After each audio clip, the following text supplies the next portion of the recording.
Bienvenidas y bienvenidos. Hoy vamos a analizar a fondo, las raíces de esta crisis de violencia tan fuerte que vive Perú. Un tema que además fue clave en la reciente caída de la presidenta Dina Boluarte, ¿no? Nos vamos a basar en un análisis de BBC News Mundo para tratar de entender qué hay detrás de tanto crimen, tanta inestabilidad, porque el artículo pinta un cuadro, bueno, bastante alarmante. Habla de homicidios que suben y suben, 161 más solo en la primera mitad de 2025 comparado con 2024. Y las extorsiones, eso que afecta al ciudadano de a pie, se dispararon, o sea, el doble de denuncias que en 2018. Los pequeños negocios, los transportistas, ellos son los más golpeados. Imagínense, unos 180 conductores asesinados este año. ¿La razón? Negarse a pagar cupos. Son cifras muy duras. ¿Qué está pasando? ¿Qué alimenta todo esto? Pues mira, Edanédisis identifica como 4 razones principales, pero que están muy conectadas entre sí.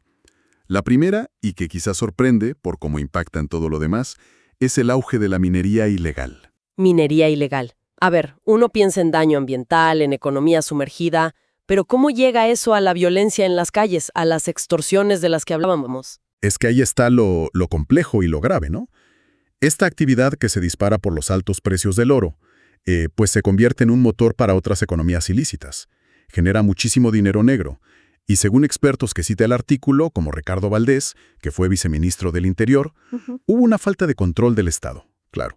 Pero también un mecanismo muy polémico, el REINFO, el Registro Integral de Formalización Minera. Ah, sí, he oído de eso. Era para formalizar, ¿no? En teoría, pero se fue prorrogando y prorrogando. Y bueno, muchos lo criticaron diciendo que era casi como una patente de corso, ¿entiendes? Que básicamente daba vía libre a la ilegalidad en vez de controlarla. Entiendo, como una puerta falsa que se quedó abierta. Exacto. Y claro, todo ese dinero y esa falta de control atrajeron a jugadores pesos pesados del crimen organizado transnacional.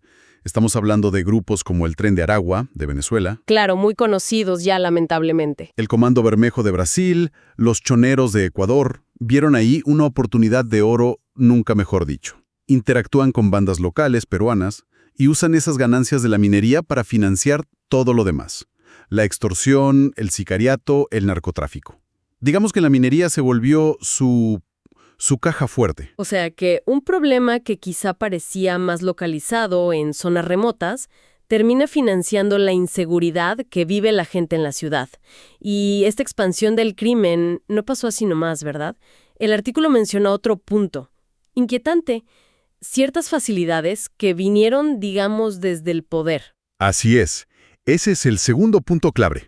Se apunta directamente al Congreso.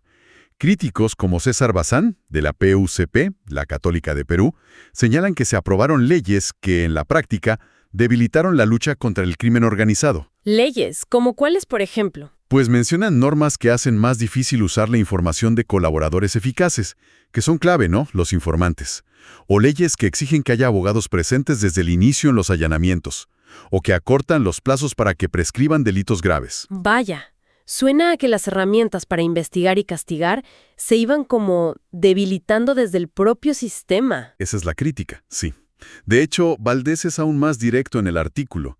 Llega a sugerir que la minería ilegal tiene representantes en el Congreso y en partidos políticos. Es una acusación muy fuerte, ¿no?, sobre esa posible conexión entre crimen y política. Mientras todo esto pasaba, digamos, en las altas esferas y en las zonas mineras, la gente en la calle sentía la violencia cada vez más cerca. ¿Y cómo reaccionó el gobierno de Boluarte a eso, según el análisis? Bueno, ahí entra el tercer factor que identifica el artículo. Una respuesta que califican de populista y, sobre todo, ineficaz. Pasaba algo de mucho impacto, como ese ataque terrible con granada a una discoteca en San Juan del Lurigancho, ¿te acuerdas?, que dejó 15 heridos. Sí, claro, fue muy sonado. Y la reacción típica era estado de emergencia y sacar al ejército a patrullar. Medidas que se ven mucho, ¿no? Muy espectaculares quizá, pero los analistas que citan, Bazán, Valdés, dicen que eso no sirve para nada contra el crimen organizado de verdad. Sostienen que no atacan la raíz del problema, las estructuras criminales. Solo son, parches para la galería. Entiendo. Mucho show, digamos, pero sin ir a la raíz financiera o logística que mencionabas. la minería, las posibles ayudas políticas. Justo. Y para ir a esa raíz, necesitas una policía, pues fuerte, bien preparada y, sobre todo, confiable. Pero ahí está el cuarto punto que resalta el análisis. Una policía mermada y bajo sospecha. Mermada y bajo sospecha. ¿A qué se refieren con eso exactamente? Por un lado, a lo estructural, ¿no?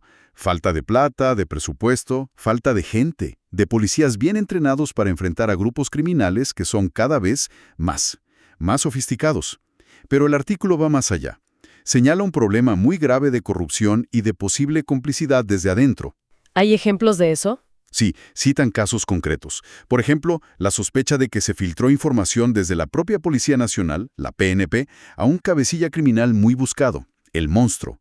O también el retiro muy polémico del coronel Harvey Colchado, un investigador con buena reputación, Sí, me suena el nombre. que lo sacan justo después de que él lidera un allanamiento en la casa de Boluarte, cuando era presidenta, y estaba investigando casos que la involucraban a ella y a su hermano. Muy sospechoso, ¿no? Uf, sí. O sea, una fuerza clave debilitada por falta de recursos y, lo que es peor, minada por dentro por sospechas de corrupción y quizás hasta manipulación política. Según Valdés, que citan bastante en el texto, la corrupción en la policía creció mucho y dice que la institución fue usada políticamente ya desde la época de Castillo, el presidente anterior, y eso la dejó, dice él, atontada y desnortada, incapaz de reaccionar bien ante el avance del crimen. Un panorama bastante desolador para la principal defensa del ciudadano, la verdad. A ver si entendí bien, recapitulando. Tenemos crimen organizado fuerte, con mucha plata de la minería ilegal. Tenemos un marco político ilegal que, según las críticas, en vez de frenar, quizá facilitó las cosas. Tenemos respuestas del gobierno que suenan más a espectáculo que a solución real. Y para rematar, una policía con pocos recursos y con serias dudas sobre su integridad. Es como un círculo vicioso, ¿no? Exactamente. Es un círculo vicioso. Y si unes todas esas piezas como hace el análisis, entiendes mejor por qué la gente se sentía cada vez más insegura y culpaba a la clase política, por no hacer nada o peor, por ser cómplice. Y eso, claro, le quitó todo el piso a Dina Boluarte, fue un factor central en su caída. Ahora, el nuevo presidente José Gerí hereda todo esto, promete guerra contra el crimen, pero, bueno, el análisis sugiere que las causas de fondo, las estructurales, siguen intactas. Un escenario complicadísimo, la verdad. La caída de Boluarte parece ser solo la parte más visible de una crisis mucho más profunda. Una crisis de seguridad que tiene raíces en la economía ilegal, en la política y en las propias instituciones que deberían combatirla. Y esto nos deja, creo, con una pregunta importante para pensar, que va más allá de Perú incluso. Si las mismas estructuras del Estado, las que tendrían que dar seguridad y justicia, están debilitadas o permeadas por la corrupción o sin voluntad política, ¿cómo puede un país romper de verdad con ese ciclo de violencia y de impunidad?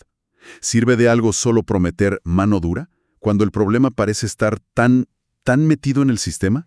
¿Quieres estar siempre un paso adelante con las noticias? Suscríbete y comparte este video.